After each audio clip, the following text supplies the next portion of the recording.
नमस्कार दोस्तों, आप सबका फिर से स्वागत है हमारे चैनल RSP टेक में। और आशा करता हूँ आप सभी बहुत अच्छे होंगे। तो चलिए दोस्तों, आज हम फिर से इलेक्ट्रीशियन थ्योरी का अध्ययन करेंगे।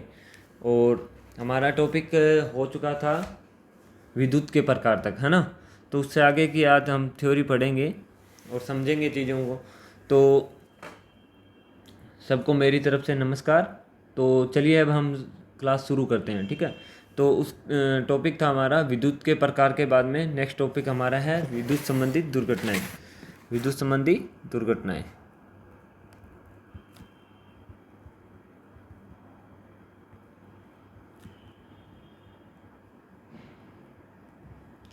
तो विद्युत संबंधी दुर्घटनाएं क्या क्या, दुर्घटना क्या होती है। सबसे पहले तो दुर्घटना क्या होती है ये आपको पता होना चाहिए। दुर्घटना क्या होती है? दुर्घटना एक ऐसी घटना जिससे कि जान या माल का नुकसान हो, वो ऐसी घटना क्या कहलाती है? दुर्घटना। जिसकी हमें पहले कोई अनुमान नहीं हो, पूर्व अनुमान ना हो, ऐसी घटना जिससे हमें जान और माल का नुकसान हो, वो दुर्घटना होती है, ठीक है। ठीक है। तो विद्युत संबंधी दुर्घटनाएं क्या क्या होती है दोस्तों? तो विद्युत संबंधी दुर्घटना में देखो क्या क्या हो सकता है। विद्युत का हमें आघात लग सकता है, विद्युत झटका लग सकता है हमें, ठीक है। उसके अलावा क्या है, इलेक्ट्रिक शॉर्ट हो गया कहीं तो आग लग सकती है, उससे भी जान और माल का नुकसान हो सकता है, ठीक है। अगर विद्युत आघात अगर किसी को खतरनाक वाला लग गया तो भी आपको जान या माल की हानि हो सकती है ना। तो आपको, आप एक इलेक्ट्रिशियन हो तो आपको इनका खास ध्यान रखना है। और जो भी आपके परिवार के लोग हैं या आपके दोस्त हैं जो भी हैं, आपको उनको इसके प्रति सचेत करना है हमेशा, ठीक है। आप एक इलेक्ट्रिशियन हो तो आपका ये दायित्व बनता है, ठीक है दोस्तों। चलो ठीक है। उसके बाद में हम बताते हैं विद्युत, इसका विद्युत संबंधी दुर्घटना मैंने आपको बताई कौन कौन सी हो सकती है। विद्युत आघात लग सकता है, इससे आग लग सकती है, ठीक है। तो आपको इन चीज़ों का ध्यान रखना है। चलो ठीक है, हमारा टॉपिक है। अब हम साथ के साथ दोस्तों नोट्स बनाते चलना, ठीक है। विद्युत आघात लगना, ठीक है, और आग लग सकती है। दोस्तों देखो, हम यहाँ कोई आईटी, देखो आईटी वाले बच्चे भी पढ़ सकते हैं, लेकिन उनको क्या है, जो टीचर पढ़ाएंगे उनके, जो कॉलेज में एक टीचर पढ़ाते हैं पूरा एक एक लाइन लिखवा कर जैसे पढ़ाते हैं आपको, बस मैं एग्ज़ाम की दृष्टि से करा रहा हूँ, जो कम्पिटिटिव एग्ज़ाम है उनकी दृष्टि से करा रहा हूँ। लेकिन ऐसा नहीं है कि आईटीआई वाले बच्चे नहीं पढ़ सकते। आईटीआई वाले बच्चे जो आईटीआई कर रहे हैं वो भी पढ़ सकते हैं। उनको क्या है, अधिकतर ज्ञान इससे मिल जाएगा आपको।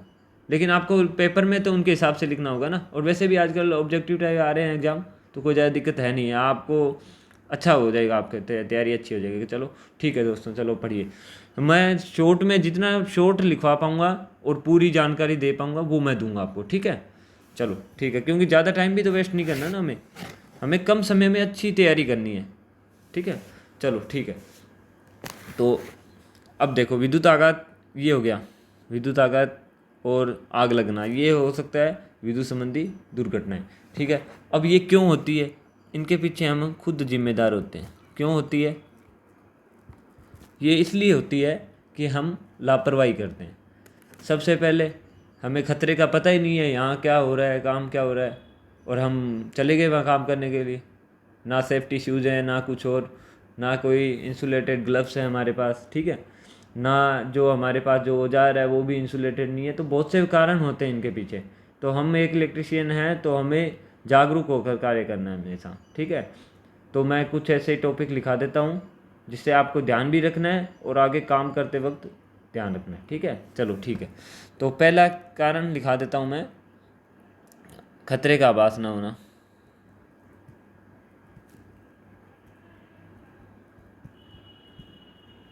ठीक है। दूसरा, कार्य के प्रति लापरवाही करना।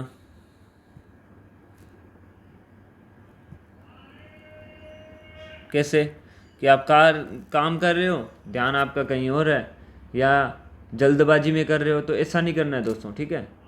काम करना है अच्छे से, तरीके से, जल्दी नहीं करनी। काम करो, अच्छा करो। चलो उसके बाद में नेक्स्ट लिख रहा हूँ, कार्य के प्रति लापरवाही हो गया, और कार्य पर ध्यान ना होना। कार्य पर ध्यान न होना। काम कर रहे हो कुछ ही, ध्यान कहीं और है, तो ऐसा नहीं करना है, ठीक है। काम को ध्यान से करना है, चलो ठीक है। उसके बाद में हमारे जो औजार है इंसुलेटेड होता है, जैसे प्लायर हो गया, स्क्रू ड्राइवर हो गया, तो इनको प्रॉपर इंसुलेटेड रखना है और बढ़िया से इनको मेंटेन रखना है, ठीक है। ठीक है, तो औजार का सही सही औजार सही जगह यूज करना है और सही तरीके से करना है, ठीक है। सही औजार का सही सॉरी सही तरीके से उपयोग नहीं करना। ये मैंने लिखा है नहीं करना, ये नहीं है नहीं करना, आपको आपको सही करना है, लेकिन ये इसका दुर्घटना का कारण मैंने बताया, ठीक है। क्यों होती है ये मैंने लिखा है ना यहाँ, क्यों होती है उसका रीजन है, ठीक है। ये नहीं है कि आपको नहीं करना है, रियल में तो आपको करना है। ये दुर्घटना का कारण है कि हम हमारे साथ दुर्घटना क्यों होती है, ये उसका कारण है, ठीक है।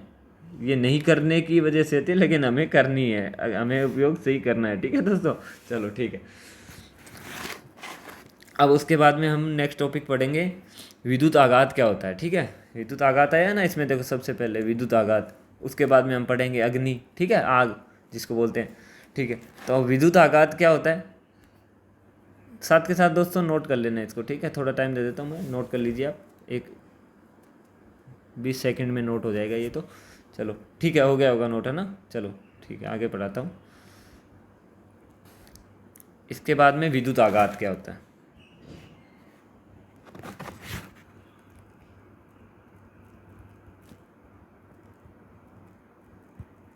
चलो, इलेक्ट्रिक शॉक क्या होता है, क्या होता है विद्युत आघात। विद्युत आघात क्या होता है और उसके कारण क्या क्या है वो भी मैं आपको बताऊंगा। विद्युत आघात, देखो दोस्तों, हमारा जो ब्लड सर्कुलेशन है, रक्त का प्रवाह जो हमारे शरीर में होता है, उसकी गति, जो विद्युत धारा की गति है, उसकी तुलना में बहुत ही कम है, ठीक है। तो जब भी हम विद्युत के संपर्क में आते हैं, तो हमारा जो ब्लड का सर्कुलेशन है, वो जो विद्युत धारा की जो गति है उसके साथ तालमेल नहीं बिठा पाता। उसी वजह से हमें क्या है, झटके का अनुभव होता है। और जब ये अगर विद्युत धारा का मान अत्यधिक होगा, ज़्यादा होगा, ठीक है, तो आपको क्या है, अधिक शारीरिक क्षति होगी, ठीक है। तो इसलिए आपको हमेशा विद्युत आघात से बच के रहना है, ठीक है। कई बार लग जाता है हमें छोटा मोटा करंट, चलो वो तो इसकी रिकवरी हो जाती है, लेकिन हमें दुर्घटना से बचना है, ठीक है दोस्तों। तो इसके लिए हमें इनका ध्यान रखना है। विद्युत आघात क्या होता है, मैंने बताया आपको कि विद्युत धारा जब हमारे शरीर में प्रवाहित होती है, तो हमारा जो रक्त की गति है, वो विद्युत धारा की गति के साथ तालमेल नहीं स्थापित कर पाती। इस वजह से हमें एक झटके का अप्रिय झंझनाहट होती है, जिसको हम टेक्निकल लैंग्वेज में बोलें तो हमें एक झटके का अनुभव होता है। तो वही क्या है, विद्युत आघात। यानी कि अगर आपको वैसे ये है ना, आपको उस लैंग्वेज में लिखने की ज़रूरत नहीं, आपको चीज़ें समझनी है दोस्तों, ठीक है। तो उस लैंग्वेज में आपको समझने के तौर पे लिखवाऊंगा, ठीक है। तो विद्युत क्या है, विद्युत आघात है विद्युत धारा प्रवाह के कारण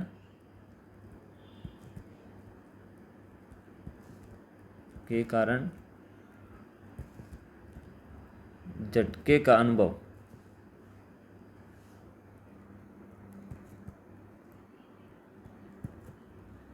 ये विद्युत आघात है।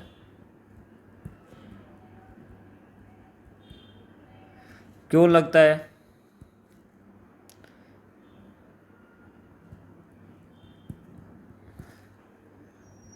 विद्युत धारा के जब संपर्क में आते हैं,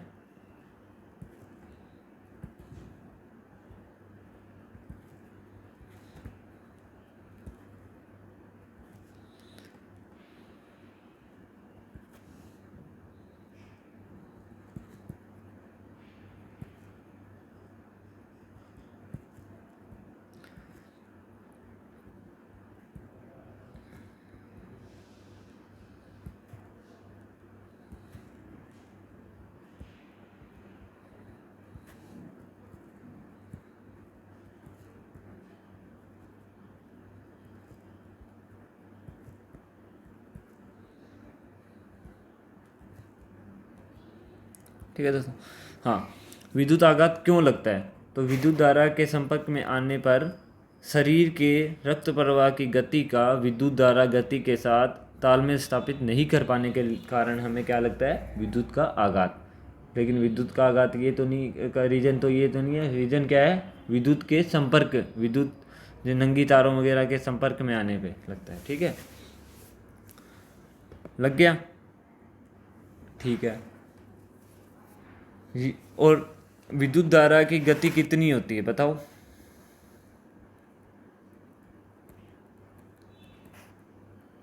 विद्युत धारा की गति कितनी होती है? 3 × 10⁸ मीटर, ये मीटर है शॉर्ट में, ठीक है, पर सेकंड। ठीक है, और इसी को हम क्या लिख सकते हैं? देखो आप एक टेक्निकल तैयारी कर रहे हो तो आपको दिमाग लगाना है हर चीज़ में। अब हो सकता है एग्जाम में ये दिया हो सकता है ये दिया हो, सॉरी, ठीक है, 3 लाख है ये।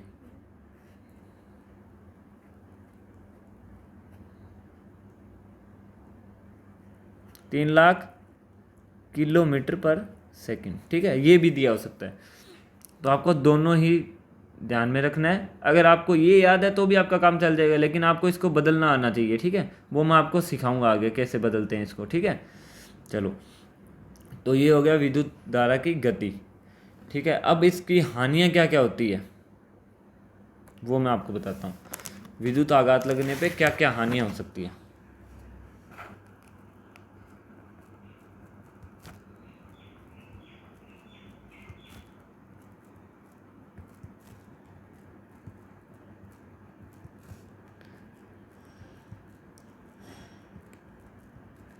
ठीक है दोस्तों, विद्युत आघात अगर किसी को लगता है क्या क्या हानियाँ हो सकती है।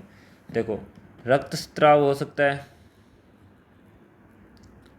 जिसे हम बोलते हैं रक्त का बहना। ठीक है, उसके अलावा त्वचा जल सकती है,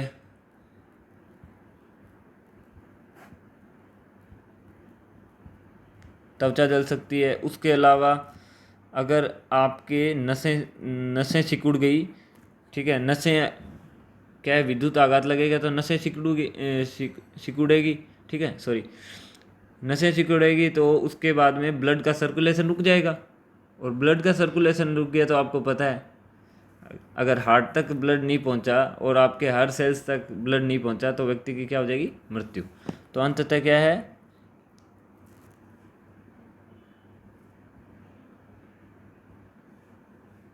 सॉरी, ठीक है, अंततः मृत्यु हो सकती है। ठीक है, तो आपको इसका खास ध्यान रखना है दोस्तों काम करते वक्त, और लोगों को जितना हो सके जागरूक करना है इसके प्रति, जिनको नहीं पता हो। ठीक है, उसके बाद में अब विद्युत आघात क्यों लगता है ये मैंने आपको बता दिया। विद्युत आघात लगता है तो वो कितना हमें हानि पहुंचाएगा, वो किस चीज़ किन किन बातों पे निर्भर करता है, वो आपको लिखना है। विद्युत आघात की निर्भरता, ठीक है, विद्युत आघात व क्षति की निर्भरता।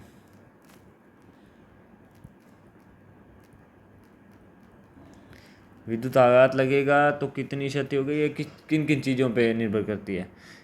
तो ये सबसे पहले तो विद्युत धारा के मान पर निर्भर करता है। विद्युत धारा का मान कितना है, विद्युत धारा मान पर। उसके बाद में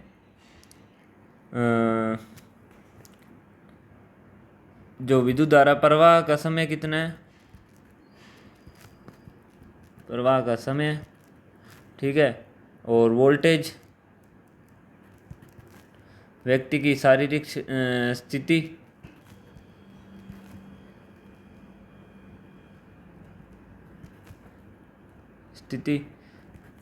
ब्रैकेट में लिख लेना का गीला या सूखा, शुष्क, ठीक है, शुष्क है ये, शुष्क। ये हो गया आयु, ठीक है,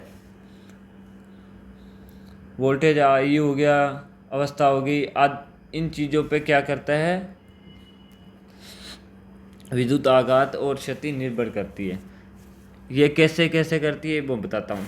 अगर विद्युत धारा का मान अधिक होगा तो क्षति अधिक होगी, ये आपको पता है। ठीक है, जितनी ज़्यादा धारा हमारे शरीर से प्रवाहित होगी उतने ज़्यादा हमारा नुकसान होगा। ठीक है, अगर वो भी मैं आगे आगे आपको बताऊंगा कितनी धारा पे क्या फ़र्क पड़ता है शरीर को, वो सब बताऊंगा। इसलिए अभी ये टॉपिक आपका आगे और क्लियर हो जाएगा। ठीक है, ठीक है। उसके बाद में सॉरी ये गलत लिख दिया ना मैंने, समय समय लिखना था।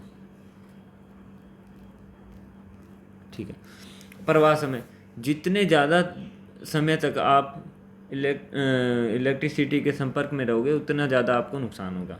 वोल्टेज जितनी ज़्यादा होगी करंट उतना ज़्यादा प्रवाहित होगा, उतनी ज़्यादा आपको क्षति होगी। ठीक है, फिर हो गया व्यक्ति की स्थिति। अगर आपको पता है प्रतिरोध नामक एक कारक होता है हमारे, तो वो जितना कम होगा हमारे शरीर का, जितना प्रतिरोध या किसी भी वस्तु का अगर प्रतिरोध जितना कम होगा उसमें धारा उतनी ज़्यादा प्रवाहित होगी। ठीक है, वो आगे सारी चीज़ें मैं आपको बताऊंगा, लेकिन अभी आपको बेसिक नॉलेज लेना है तो वो दे रहा हूँ। ठीक है, तो गिल्ली अवस्था, गिल्ली अवस्था में आपका प्रतिरोध कम होगा, धारा अधिक प्रवाहित होगी। ठीक है, और दूसरी अवस्था होगी शुष्क। अगर आप सूखी अवस्था में हो तो आपको करंट का झटका गीली अवस्था की तुलना में कम लगेगा, लेकिन लगेगा, ये नहीं है कि लगेगा नहीं। ठीक है, वो करंट के मान पे और सब चीज़ों पे डिपेंड करता है। ठीक है दोस्तों, वो मैं आपको आगे और बताऊंगा। ठीक है, और आयु पे भी निर्भर करता है। कैसे कि आयु, अगर कोई एक बच्चा है तो उसमें क्या है, आपने पढ़ा होगा साइंस में कि जब हम कम एज के जो बच्चे होते हैं उनका क्या है, जो शरीर में है जल की मात्रा अधिक होती है। ठीक है, और जैसे जैसे आयु बढ़ती रहती है, अब एक बुजुर्ग आदमी लोग या बूढ़ा 60 साल से ऊपर का, तो उसके क्या है, देखे हुए आप चमड़ी चिपकी हुई है, तो उसका क्या है, जो जल की मात्रा है उसके शरीर में कम हो चुकी है। ठीक है, तो एक बच्चे को लोगे तो बच्चे की एक क्या है, जल की मात्रा अधिक होती है शरीर में, इस वजह से क्या है कि प्रतिरोध कम रहेगा उसका, बच्चे का प्रतिरोध कम रहेगा, बूढ़े बूढ़े का ज़्यादा रहेगा, तो करंट ज़्यादा किसको लगेगा, बच्चे को लगेगा। ठीक है, तो ये आयु सीमा पे भी विद्युत आघात निर्भर करता है। ठीक है, चलो दोस्तों नोट कर लीजिए एक बार इसको, दिख रहा होगा ना साहब, चलो नोट कर लीजिए।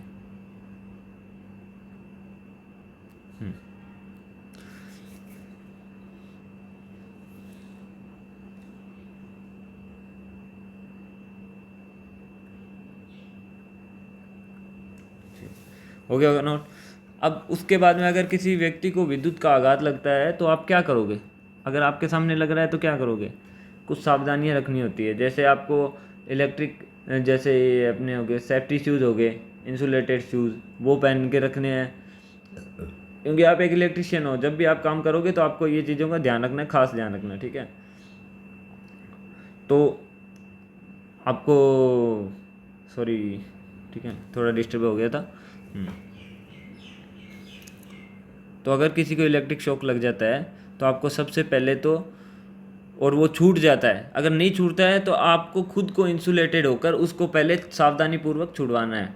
ठीक है, विद्युत आघात से, उसके लिए आप सप्लाई कट कर सकते हो, व्यक्ति को झटके से दूर कर सकते हो।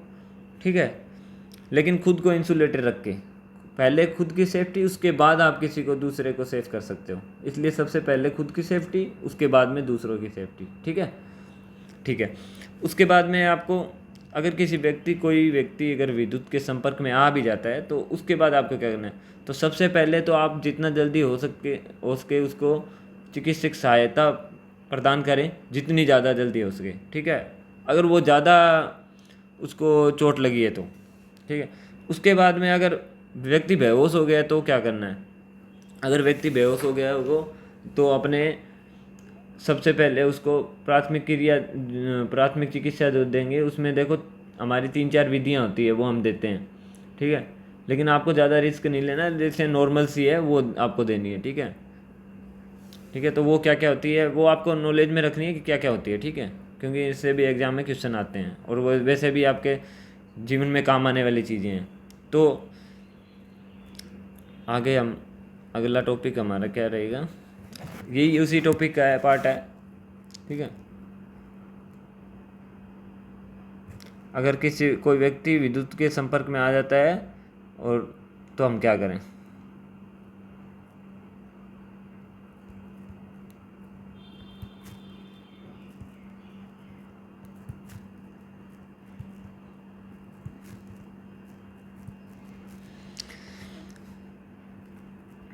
सबसे पहले तो हम उसको विद्युत संपर्क से दूर करेंगे।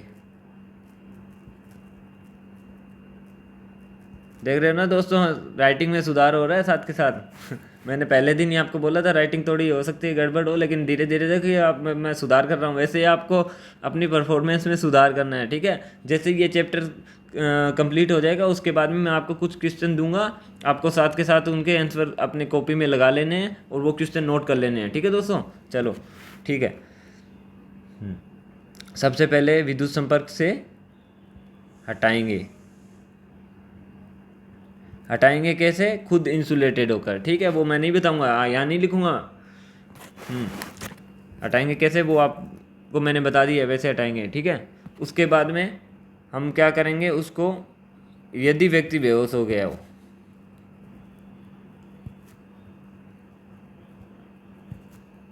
यदि व्यक्ति बेहोश हो गया हो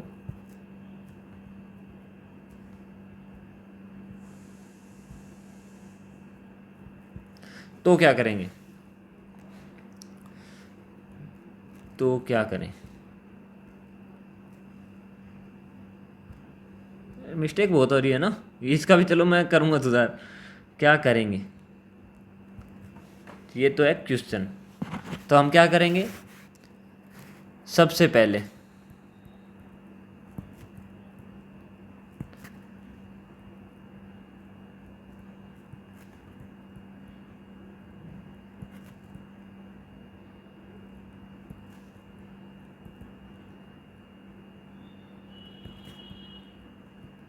पहले चिकित्सक सहायता देने की कोशिश करेंगे। लेकिन आपको लगता है कि हॉस्पिटल दूर है, उसको चिकित्सक सहायता अभी हम नहीं दे पाते, तो आपको क्या करना है, प्राथमिक क्रिया, ठीक है, प्राथमिक उपचार की क्रिया करनी है, ठीक है। यदि देरी हो तो प्राथमिक उपचार देना है, ठीक है। प्राथमिक उपचार देना है तो प्राथमिक उपचार की विधियां हैं। अब प्राथमिक उपचार आ गया।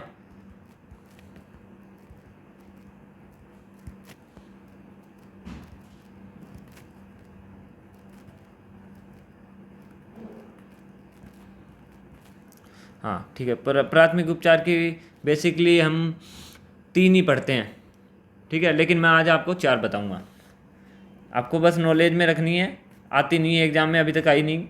हाँ 3 तक जरूर आई है, चौथी का लेकिन आपको ध्यान रखना है, बाई चांस आ ही जाए तो आपको पता तो हो ना कि ये भी एक विधि होती है। चलो ठीक है, पहली कौन सी होती है, सिल्वेस्टर। दूसरी होती है सेफर विधि। मैं अब आगे विधि नहीं लगाऊंगा, ठीक है ना। आपको शॉर्ट में अगर आपके किसी की लिखने की इच्छा हो तो विधि लिख सकता आगे, रोक नहीं है, ठीक है। यहाँ भी लिख लेना, नहीं लिखना है तो आप शॉर्ट में तैयार कर सकते हैं नोट्स, ठीक है। उसके बाद में आ गया मुंह से मुंह मेथड।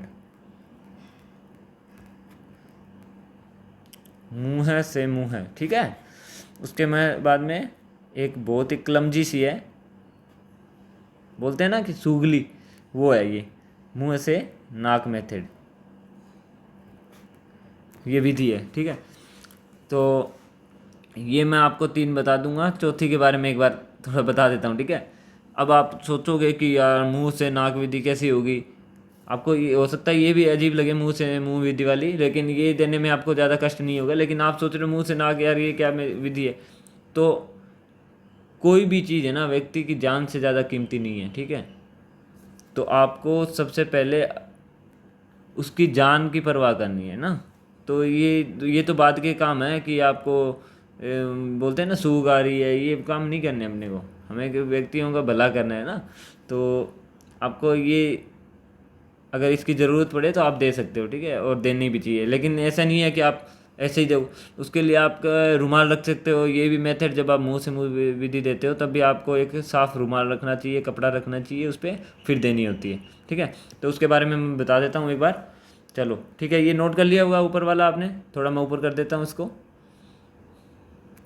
ठीक है, अब विधियों के बारे में बता देता हूँ।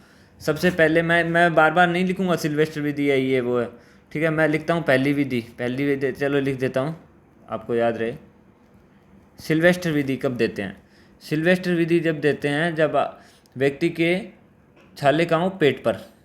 जब शॉर्ट में लिखाऊंगा, बहुत ही शॉर्ट में, जब छाले पेट पर हो तो उसको लेटाएंगे कैसे? पीठ के बल, पीठ के बल लेटाएंगे, ठीक है। इतना ही याद रखना है इसमें। दूसरी विधि आती है सेफर।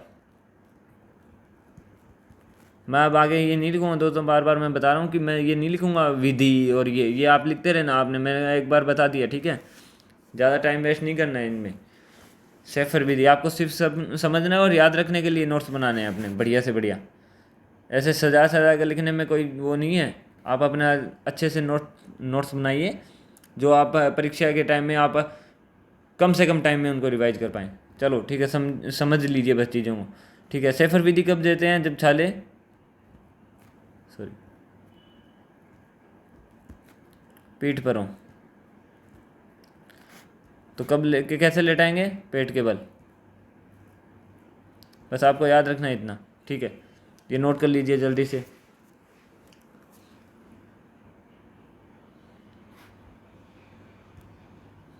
चलो हो गया। नेक्स्ट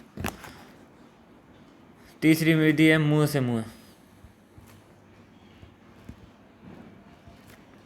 ठीक है। मुंह से मुंह में इसमें सिर्फ इतना लिख लीजिए, वैसे आपको पता होगा। इसमें सबसे पहले व्यक्ति को लेटाते हैं, हाथ उसके सीधे होते हैं, ठीक है। उसके बाद में थोड़ा उसके चेस्ट के नीचे तकिया लगाते हैं या कुछ ऐसी सॉफ्ट चीज़ लगाते हैं। उसके बाद में थोड़ी गर्दन पीछे हो जाएगी। उसके बाद में आपको क्या करना है, रुमाल या कुछ साफ़ कपड़ा उसके मुंह पे रखना है। और जो भी उसके मुंह में पहले, अगर कोई व्यक्ति गुटखा खा रखा हो या कुछ खा रखा हो, उसके मुंह में जो भी है पहले वो निकालेंगे। अगर नहीं है, कोई साधारण व्यक्ति है जो ये सब कुछ नहीं करता हो, तो आपको क्या करना है, उसके मुंह में पहले खोल कर देख लेना है कुछ हो तो नहीं। उसके बाद में आपको उसके मुंह पे कपड़ा रखना है और उसके बाद में ये मेथड देनी है। उसमें क्या करते हैं, पहले अपने पे फेफड़ों में हवा भरनी है, उसके बाद में झटके से उसके मुंह में हवा छोड़नी है, ठीक है। और इस विधि ये देते वक्त आपको नाक पकड़ के रखनी है रोगी की, ठीक है। ठीक है, ज़्यादा याद रखने के, मुझे पता है आप में से कोई भी देने वाला नहीं है, बुरा मत मानना, लेकिन मुझे पता है, ठीक है। चलो ठीक है। उसके बाद में मुंह विधि में आपको सिर्फ इतना ही लिखना है। सबसे जो कारगर विधि है ना, वो यही है, सबसे प्रभावकारी विधि है।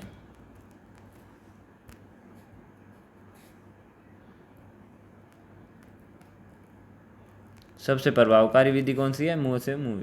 और मुंह से नाक विधि मैं नहीं लिखवाऊंगा, क्योंकि मैं चौथी यहाँ लिख देता हूँ मुंह से नाक विधि, लेकिन इसके बारे में लिखाऊंगा कुछ नहीं। मुंह से नाक विधि बस आपको सिर्फ याद रखना है कि ऐसी विधि भी होती है कोई, ठीक है।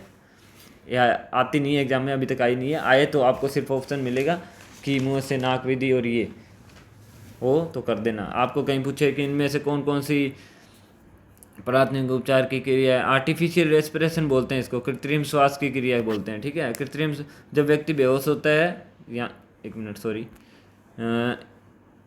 यदि यहाँ लिखा है ना, यदि व्यक्ति बेहोश हो तो क्या करें, ठीक है। क्या करें में आगे यहाँ आप जवाब लिख सकते हो शॉर्ट में कि क्या करें। सबसे पहले कृत्रिम श्वास की क्रिया,